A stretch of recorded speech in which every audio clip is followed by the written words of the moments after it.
Since the modern era began, men and women in subordinate positions have marched against their superiors in the state, church, workplace, and other hierarchical institutions.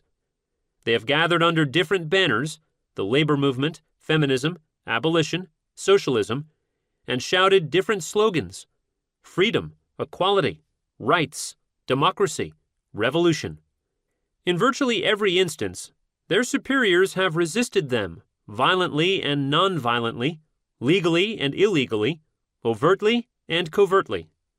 That march and démarche of democracy is the story of modern politics, or at least one of its stories.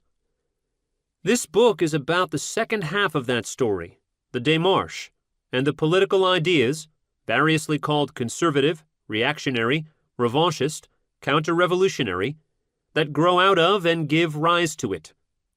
These ideas, which occupy the right side of the political spectrum, are forged in battle.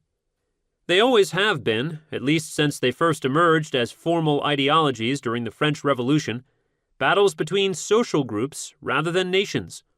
Roughly speaking, between those with more power and those with less.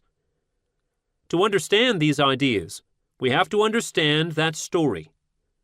For that is what conservatism is, a meditation on, and theoretical rendition of, the felt experience of having power, seeing it threatened, and trying to win it back.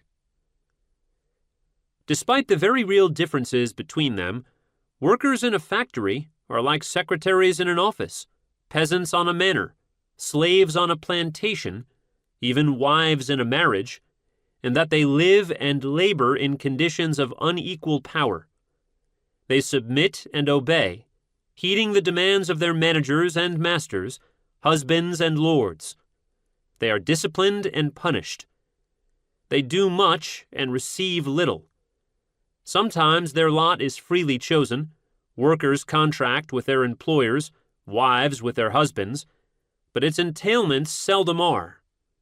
What contract, after all, could ever itemize the ins and outs, the daily pains and ongoing sufferance of a job or a marriage?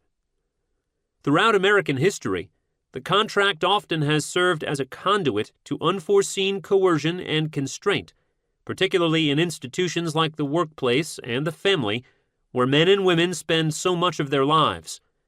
Employment and marriage contracts have been interpreted by judges, themselves friendly to the interests of employers and husbands, to contain all sorts of unwritten and unwanted provisions of servitude to which wives and workers tacitly consent, even when they have no knowledge of such provisions or wish to stipulate otherwise. Until 1980, for example, it was legal in every state in the Union for a husband to rape his wife.